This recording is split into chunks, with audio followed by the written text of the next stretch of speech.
student. How are you? I hope you are fine.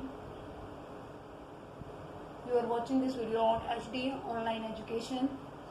Last video में हमने आपको business, industry plus commerce जो कि हमारा सेकंड चैप्टर था के बारे में बताया था। आज हम अपना फोर्थ चैप्टर ले रहे हैं। जो थर्ड चैप्टर है हमारा वो बिजनेस रिस्क है।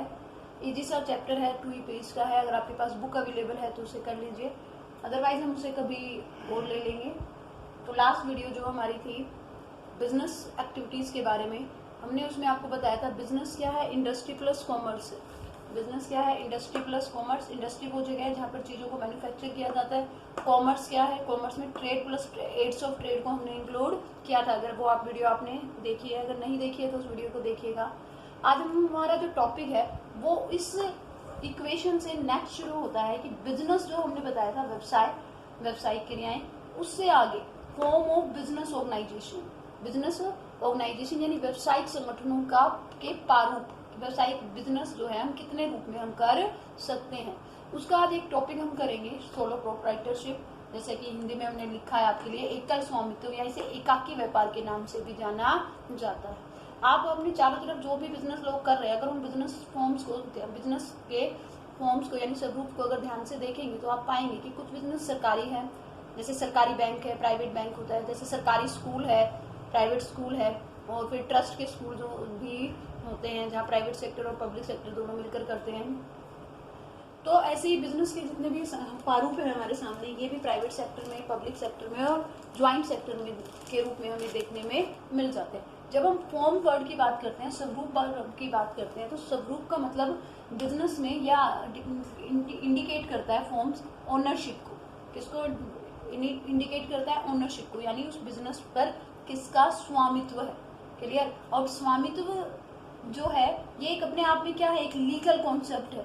स्वामित्व क्या है? अपने आप में लीगल कॉन्सेप्ट है। लीगल यानी वैधानिक कानूनी कॉन्सेप्ट है जो कि डिसाइड करता है, विच डिटर्मिनेट, जो कि डिटर्मिनेट मतलब क्या होता है, निर्धारित करता है। अथॉरिटी होता है अधिकार and responsibility of owner. Clear? तो जो बिजनेस फॉर्म है, बिजनेस फॉर्म क्या डिसाइड करता है? ओनरशिप डिसाइड करता है। ओनरशिप क्या है? एक लीगल कॉन्सेप्ट है, और लीगल कॉन्सेप्ट होने के कारण डिसाइड करता है ओनर के, ओनर यानी स्वामित्व, जो भी बिजनेस का स्वामी होगा उस स्वामित्व के अधिकार और उसकी उत्तरदायित्व को निश्चित करता है। क्लियर? और इस ओनरशिप के बेस पर ही एक बिजनेस के क्या डिसाइड होते हैं, बिजनेस के क्या उत्तरदायित्व है, क्या अधिकार है, डिसाइड होता है। तो बिजनेस को ओनरशिप के बेस पर कितने भागों में बांटा गया है? 3 फॉर्म्स में, कैटेगरीज में डिवाइड किया गया है। प्राइवेट सेक्टर यानी निजी सेक्टर, पब्लिक सेक्टर और ज्वाइंट सेक्टर। ये जो पब्लिक सेक्टर और ज्वाइंट सेक्टर हमने यहाँ लिखा है, ये हम आपको आगे आगे जैसे जैसे चैप्टर आते जाएंगे वहां आपको डिस्क्राइब करते जाएंगे। आज हम बात करेंगे प्राइवेट सेक्टर में सोलो प्रोप्राइटर्स की।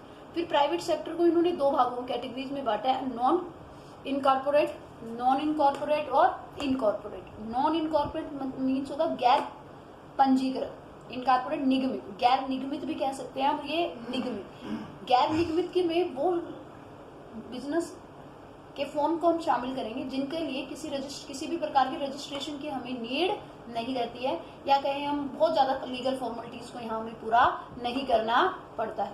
जबकि इनकॉर्पोरेट मतलब निगमित, जिनके लिए हमें किसको फॉलो अप करना पड़ेगा, एक लीगल प्रोसेस को यहाँ पर हमें फॉलो अप करना पड़ता है। तो आज का जो हमारा टॉपिक है वो है सोलो प्रोप्राइटरशिप। इसके ऊपर हम अब बात करेंगे। तो यानी कि फॉर्म ऑफ बिजनेस ऑर्गेनाइजेशंस का जो पहला हमारा टॉपिक है वो क्या है? Sole proprietor. सोल प्रोप्राइटर यानी हमने मीनिंग बताया था एकल स्वामित्व। क्लियर? अब स्वामित्व जब हो जाता है तो उस बिजनेस से रिगार्डिंग कौन पैसा लगाएगा, उसमें रिस्क, बिजनेस में रिस्क अवश्य इन्वॉल्व होता है, तो रिस्क किसका रहेगा ये हम बात करते हैं। अभी हम मीनिंग के देखेंगे सोल प्रोप्राइटरशिप का। देखिए भाई, सोल प्रोप्राइटरशिप, इसको हिंदी में एकल व्यापार या एकाकी स्वामित्व भी कहा जाता है। ये बिजनेस ऑर्गेनाइजेशन का या व्यावसायिक संगठन का सबसे पुराना स्वरूप है। आज के टाइम में बिजनेस करने के आप जितने भी तरीके देख रहे हैं वो सारे तरीके कहीं ना कहीं इस एकल स्वामित्व से ही निकलकर सामने आए हैं। क्लियर? तो ये सबसे पुराना रूप है। ये ना केवल इंडिया में ही बहुत ज्यादा पॉपुलर है, बट विदेशों में भी एकल स्वामित्व बिजनेस करने के में सबसे ज्यादा फेमस है, या कहीं हम सबसे ज्यादा पॉपुलर भी है। इसके अंतर्गत क्या किया जाएगा? इसके अंतर्गत इसका मीनिंग हम पहले देख लेते हैं, फिर इसको डिफाइन करते हैं। It refer to that form of business organization which is owned by a single individual who is solely responsible for its management and receive all the profit and loss। यानी एकल स्वामित्व उस व्यवसायिक संगठन को, उस व्यवसायिक स्वरूप को प्रस्तुत करता है जो एक सिंगल इंडिविजुअल व्यक्ति के द्वारा चलाया जा रहा है। ओन्ड मतलब होता है स्वामित्व, उसका स्वामित्व एक सिंगल इंडिविजुअल के पास है और वो अकेला व्यक्ति ही रिस्पॉन्सिबल यानी जिम्मेदार है उस बिजनेस को मैनेजमेंट यानी उस बिजनेस को चलाने के लिए, प्रबंध करने के लिए, और वो ही उससे रिगार्डिंग जो भी प्रॉफिट या लॉस, जो भी लाभ या हानि होंगे वो अकेला व्यक्ति ही इसे सहेगा। यहाँ पर याद रखिएगा सोल प्रोप्राइटरशिप या एकल व्यक्ति की जब हम बात करते हैं तो हमारा मतलब सिर्फ उसकी स्वामित्व में हिस्सेदारी एक व्यक्ति की होती है, उसका स्वामी एक व्यक्ति होता है। हम ये नहीं कह रहे कि वो अन्य लोगों के काम में मदद नहीं ले सकता। यानी ओनरशिप एक व्यक्ति के पास हो वो क्या कहलाता है, एकाकी स्वामित्व के नाम से जाना जाता है। क्लियर। इसके मीनिंग को अगर हम और ज्यादा डिफाइन करें तो ये आ जाएगा कि ये जो व्यक्ति होगा जो अपना खुद का बिजनेस खोल रहा है, एक अकेला उस व्यक्ति उस बिजनेस का क्या है, मालिक है। मालिक होने के साथ साथ वो उस बिजनेस में अपना खुद का पैसा लगाता है, खुद का पैसा लगाएगा। उस पैसे को जो भी वो लगा रहा है, कैपिटल जो भी इन्वेस्ट कर रहा है, वो कैपिटल अगर डूब जाती है या प्रॉफिट वो कमा रहा है, वो सारा का सारा उस अकेले व्यक्ति का ही होता है।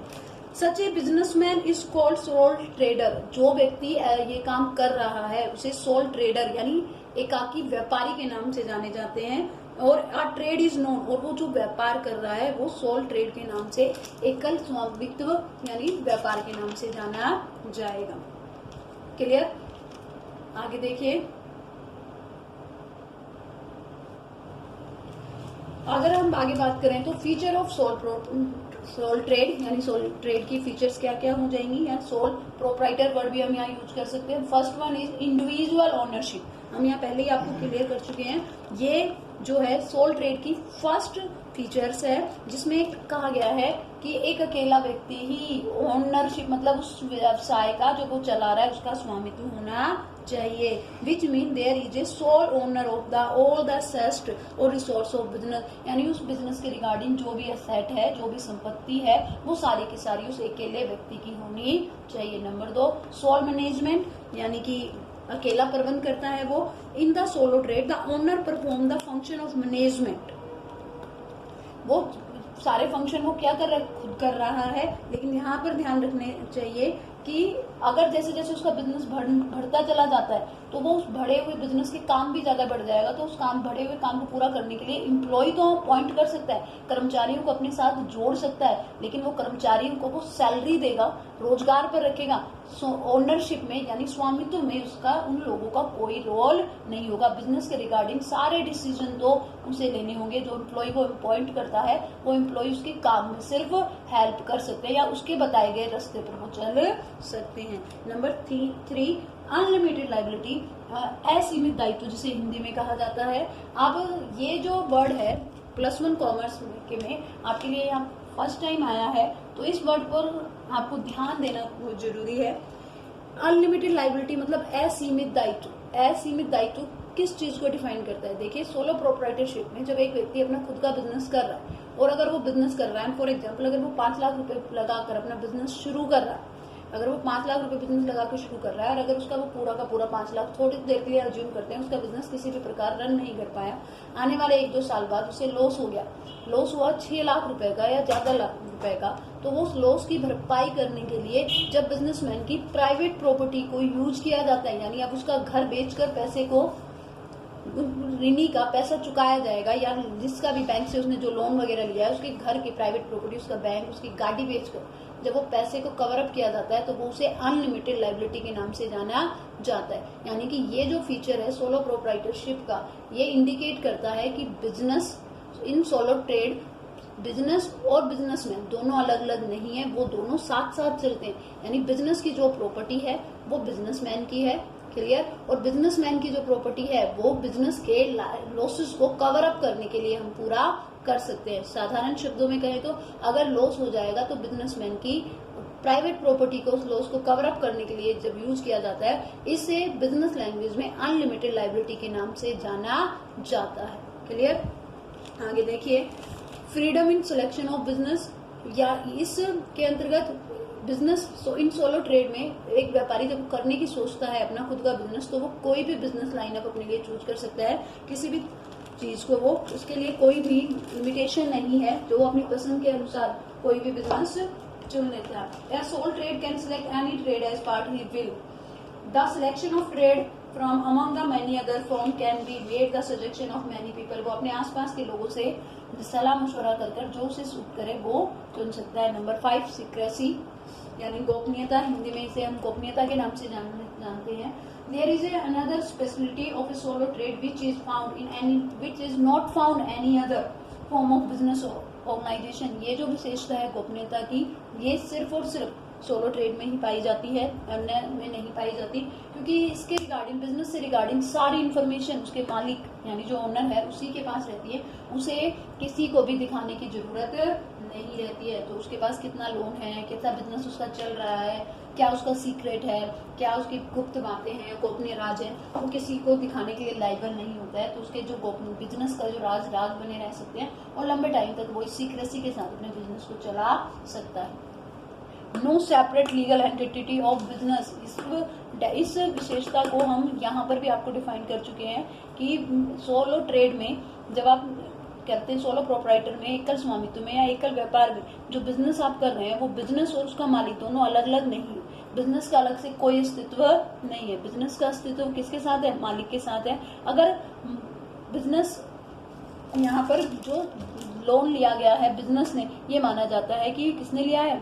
बिजनेसमैन ने ही लिया है। फॉर एग्जाम्पल, अगर अपने आस पड़ोस में कोई सोलो प्रोप्राइटरशिप के तहत अपना कोई बिजनेस खोल रहा है, दुकानदार ने दुकान खोली है, सोताज सर ने स्कूल खोल रखा है, तो ये भी सोलो प्रोप्राइटरशिप के तहत आता है। अगर स्कूल ने कोई लोन लिया, ये माना जाएगा सोताज सर ने लोन लिया, सोताज सर ने लिया यानी स्कूल ने लिया, यानी बिजनेस की अपनी अलग से कोई एंटिटी यानी बिजनेस का अलग से कोई अस्तित्व नहीं होता है। All the assets and liability of the business are that of the businessman. Hence, he alone will be the responsible for all the trade activity and not the trade itself. यानी business की के अंतर्गत जो भी activity की जाएगी उसके लिए बिजनेस जिम्मेदार नहीं है, बिजनेसमैन जिम्मेदार है। नंबर 7 पर देखिए, अनडिवाइडेड रिस्क यानी अविभाजित जोखिम। यानी अगर एक बिजनेसमैन सोलो प्रोप्राइटर के तहत अपना बिजनेस कर रहा है तो उस बिजनेस के तहत उसे रिस्क हो जाता है यानी जोखिम हो जाता है। वो सारा का सारा रिस्क किसका है? उस ओनर, उस अकेले व्यक्ति को ही है, उसे ही वो सब कुछ सहन करना पड़ेगा। कोई भी उसके इस रिस्क को बांटने के लिए नहीं आएगा। नंबर 8 पर है, suitable for some special form of business. There are some special trade which require individual attention and service and cannot be can only start as solo trade. For example, agriculture, job of teaching, sweet making, bakery, beauty parlour, ये कुछ ऐसे examples हैं जिनके लिए बहुत ज़्यादा suit करता है इस तरह के एक सोलो प्रोप्राइटर, क्योंकि अगर इनमें पर्सनल अटेंशन की बहुत ज़्यादा ज़रूरत होती है, तो जब वो पर्सनल अटेंशन पे करता है तो वो यहाँ पर अपने बिजनेस को सुचारू रूप से चला सकता है। आगे देखिए, the following are the merit of the solo trade. अभी हमने सोलो ट्रेड के फीचर्स को आपके सामने डिस्क्राइब किया था। अब हम बात करेंगे मेरिट्स, यानी मेरिट्स को हिंदी में हम कहेंगे गुण, कि सोलो प्रोप्राइटर्स के क्या लाभ हैं या क्या गुण है। सबसे पहले देखिए, क्विक डिसीजन, क्योंकि सोलो ट्रेड की सबसे बड़ी कैरेक्टरिस्टिक्स हमने या फीचर्स हमने यही बताया था आपको कि इंडिविजुअल होता है, वो अकेला व्यक्ति होता है। ओनरशिप के मामले में जब वो स्वामी अकेला है तो जाहिर सी बात है उसे किसी और के रिगार्डिंग किसी से कंसल्ट करने या किसी से सजेशन लेने की जरूरत नहीं है, किसी से परमिशन लेने की जरूरत नहीं है। जब उसे ये सब करने की जरूरत ही नहीं है तो बिजनेस के रिगार्डिंग जब भी कोई डिसीजन लेने की बात आती है तो क्विकली जल्दी से वो डिसीजन ले सकता है, और जल्दी से डिसीजन ले सकता है तो उसके कारण उसके बिजनेस को बहुत सारे बेनिफिट प्राप्त होते हैं। शीघ्र निर्णय लिए जाएंगे तो बिजनेस को जाहिर सी बात है बहुत सारे बेनिफिट मिलेंगे, क्योंकि उसे किसी से कुछ भी डिस्कस नहीं करना है तो शीघ्र निर्णय ले सकता है। नंबर 2 पर बेनिफिट ऑफ सीक्रेसी, हमने भी बताया था आपको गोपनीयता के बारे में। गोपनीयता के लाभ क्या होंगे कि उसे अपने बिजनेस के रिगार्डिंग क्या लोन है, कि कितना क्या सीक्रेट्स है, उसके क्या राज है, उसे किसी के सामने दिखाने की जरूरत नहीं होती है। कि वो बिजनेस को एक्सपेंड करने की सोच रहा है या बिजनेस के फ्यूचर उसके प्लान क्या है, ये सारी बातें उसी तक सीमित रहती हैं। तो कहीं ना कहीं इन सारी बातों का उसे बहुत बेनिफिट मिलता है। नंबर 3 पर देखिए, डायरेक्ट मोटिवेशन। डायरेक्ट मोटिवेशन का मतलब है मोटिवेशन का मीनिंग क्या होगा? अभिप्रेरित। अभिप्रेरित मतलब और ज्यादा मेहनत करने के लिए अभिप्रेरित होना। ये कह रहा है, a solo trade does not require any external motivation for doing the work. He is self-inspired by the fact that whatever profit he get will go into his pocket. क्योंकि उसे पता चलता है अगर वो जितनी ज्यादा मेहनत करेगा, जो भी उससे मेहनत के फलस्वरूप से जो भी प्रॉफिट होगा वो सारा का सारा अकेले उसका है। उसका उस प्रॉफिट को शेयर करने वाला कोई भी व्यक्ति नहीं है, उसे उस प्रॉफिट को किसी के साथ बांटना नहीं है। यही बात उसे और ज्यादा मेहनत करने के लिए क्या करते हैं? मोटिवेट करती है। क्लियर? आगे देखिए, पर्सनल कंट्रोल, व्यक्तिगत नियंत्रण। The sole trade has a complete over the business because he is only owner and the master of everything. जब वो अपना कोई भी व्यक्ति को फ्री रहना पसंद होता है, हर कोई व्यक्ति किसी का ऑर्डर को फॉलो अप करना नहीं पसंद करता, वो ऑर्डर देना पसंद अगर वो करता है तो उसे सोलो प्रोप्राइटरशिप को अपनाना चाहिए, बिजनेस करना चाहिए, क्योंकि यहाँ पर वो ऑर्डर देने वाला होगा, इसलिए हर चीज पर उसका पर्सनल कंट्रोल होता है। उसके बिजनेस के अंतर्गत जो भी होगा, उसके बिजनेस के अंतर्गत जो भी होगा वो सारा सब कुछ उसकी मर्जी से होगा, उसके कंट्रोल के अनुसार होगा। All the employ are under his control and nobody can afford to be careless in his work. In this way good work is possible at less cost and time. यानी हर चीज पर उसका personal control है। Employ जो भी काम करेंगे उसके निगरानी में करेंगे, उससे पूछकर करेंगे तो काम अच्छा होगा और उसका बिजनेस सुचारू रूप से चलेगा। नंबर 5 पर इजी फॉर्मेशन होता है किसी भी चीज का निर्माण करना। क्योंकि हम एकाकी व्यापार की यहाँ बात कर रहे हैं, तो एकाकी व्यापार के निर्माण यहाँ पर करना या कहें हम एकाकी व्यापार को शुरू करना बहुत ईजी है, क्योंकि इसके लिए हमें कोई भी फर्दर लीगल फॉर्मेलिटीज को पूरा करने की जरूरत नहीं है। It is very easy to establish sole trade because there is no need to observe any legal formalities to start it. This business can be start without getting it registered. इसको registered कराने की भी जरूरत नहीं होती है। But if the business, अगर आप कोई ऐसा बिजनेस कर रहे हैं जिसमें जैसे कि मेडिकल स्टोर की अगर आप दुकान खोलेंगे तो आपके लिए लाइसेंस का होना जरूरी है। लेकिन अगर पार्लर खोलते हैं आप, क्लियर, अगर आप कोई स्टिचिंग के खोलते हैं तो उसके लिए बहुत सारी तो क्या लीगल फॉर्मेलिटी की जरूरत ही नहीं रहती है। इसलिए एकल स्वामित्व को या एकाकी व्यापार को शुरू करने के लिए बहुत आसान है। इसमें बहुत ज्यादा हमें लीगल फॉर्मेलिटीज को पूरा नहीं करना पड़ता। ये भी अपने आप में इसका एक बहुत बड़ा गुण है, जिसके कारण आज भी इतने बिजनेस फॉर्म के आ जाने के बाद भी इसकी लोकप्रियता में कोई कमी नहीं आई है। आगे देखिए भाई, limitation of sole proprietorship in business की अगर हम बात करें तो बिजनेस में जो भी अब आपको फर्दर टॉपिक हम आपको पढ़ाएंगे, उन फर्दर टॉपिक्स के मीनिंग, लिमिट्स बताने के बाद या मेरिट्स बताने के बाद हम लिमिटेशन पर अवश्य चर्चा करेंगे। क्योंकि कोई सी भी चीज में सिर्फ गुण नहीं हो सकते, उसमें अवगुण भी पाए जाते हैं। क्लियर? तो सबसे पहला जो लिमिटेशन आता है वो आती है लिमिटेड सोर्स ऑफ कैपिटल। क्योंकि हमने कहा एक व्यक्ति का स्वामित्व होता है, तो जाहिर सी बात है एक अकेला व्यक्ति ही है जो उस बिजनेस को चला रहा है। ओनरशिप में किसी का कंट्रीब्यूशन नहीं होगा, कोई भी हिस्सेदार नहीं होगा, शेयर नहीं होगा, तो जाहिर सी बात है उस अकेले व्यक्ति को ही उस बिजनेस में लगने वाले सारे के सारे फंड्स मैनेज करने पड़ेंगे। या बात करें सारी की सारी पूंजी लगानी पड़ेगी, पैसा अपना लगाना पड़ेगा। तो आप सभी जानते हैं एक अकेले व्यक्ति के पास ज्यादा बड़ी अमाउंट वो नहीं कलेक्ट कर सकता, क्योंकि उसकी अकेला है तो लोन भी उसे एक लिमिट अमाउंट तक ही मिलेगा। लेकिन आज के टाइम में अगर हम बिजनेस वर्ल्ड की बात करें तो बिजनेस का जो फॉर्म है, बिजनेस के जो में एक huge amount of capital require होती है बिजनेस को स्टार्टअप करने के लिए। तो कहीं ना कहीं ये दिक्कत सोलो ट्रेड में लोग सामना करना पड़ता है, सीमा आती है कि पूंजी लिमिटेड रह जाती है, सीमित पूंजी होती है, ज्यादा बड़ा वो बिजनेस नहीं स्टार्ट कर पाते हैं क्योंकि वो इतना ज्यादा अमाउंट नहीं कर पाते। नंबर 2 पर अनस्टेबल एक्सीडेंट्स, हमने भी आपको बताया था इन सोलो प्रोप्राइटरशिप में बिजनेस और बिजनेसमैन दोनों को एक ही माना जाता है, दोनों को अलग अलग नहीं माना जाता है। एक ही माने जाने के कारण अगर किसी कारणवश अगर एक बिजनेस सोलो प्रोप्राइटर एक अकेला व्यक्ति अपना बिजनेस कर रहा है, अगर रोड पे जाते हुए उसका एक्सीडेंट हो जाता है, अगर वो डेथ हो जाती है उसकी, तो वो बिजनेस भी ऑटोमेटिकली अपने आप बंद हो जाता है, क्योंकि सब उस बिजनेस को चलाने वाला कोई नहीं है। या फिर अगर उसको वो बेड पे भी आ जाता है तो कहीं ना कहीं ये चीज भी उसके बिजनेस को जरूर इफेक्ट करती है। There is a continuously uncertainty in running a solo trade if because of some circumstance of or illness the trade has to remain away from the place of business। यानी कि अगर थोड़े time के लिए भी अगर उसका बिजनेस से वो दूर हो जाता है तो उसके बिजनेस पर गलत असर आ जाता है, क्योंकि कस्टमर क्या हो जाएंगे, फिर डिससेटिस्फाई हो जाएंगे, और डिससेटिस्फाई हो जाएंगे तो वो किसी दूसरे के पास चले जाएंगे, तो फिर उसे दोबारा से बिजनेस को स्टार्ट करने में दिक्कतें आती हैं। अनलिमिटेड लाइबिलिटी, ये हम पहले ही बता चुके हैं आपको, फीचर जब हमने कराए थे इसमें मीनिंग को हमने बताया था कि business in solo trade, business and businessman दोनों अलग अलग नहीं है। अगर बिजनेस में कभी लॉस हो जाता है तो उस लॉस को कवर अप करने के लिए उस बिजनेसमैन की प्राइवेट प्रॉपर्टीज को भी यूज किया जा सकता है। और यही कारण है कि हर कोई जब यंग है, जैसे आप लोगों में से बहुत सारे लोग ये सोचते होंगे कि हम तो अपना बड़ा होके बस बिजनेस ही करेंगे, किसी के नीचे जॉब करना हमें पसंद नहीं होगा। लेकिन जैसे जैसे बड़े होते जाते हैं तो समझ में आता है बिजनेस में अनलिमिटेड लाइबिलिटी का जो रिस्क भी इन्वॉल्व है, क्योंकि अगर कहीं पैसा डूब गया तो हमारी पर्सनल प्रॉपर्टी, जो हमारे मकान है, हमारे जो भी हमारे पास प्रॉपर्टी है, उसे भी उस बिजनेस के लॉस को कवर अप करने के लिए पूरा किया जाएगा।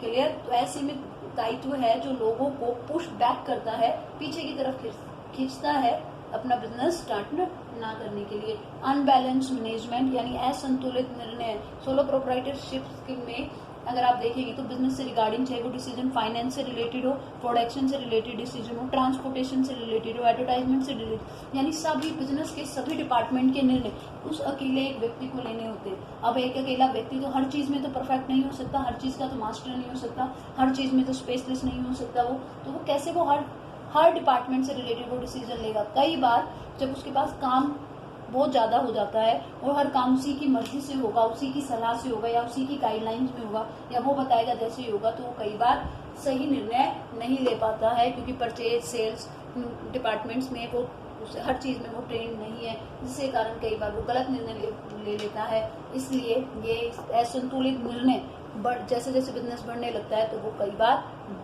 ठीक निर्णय नहीं ले पाता है।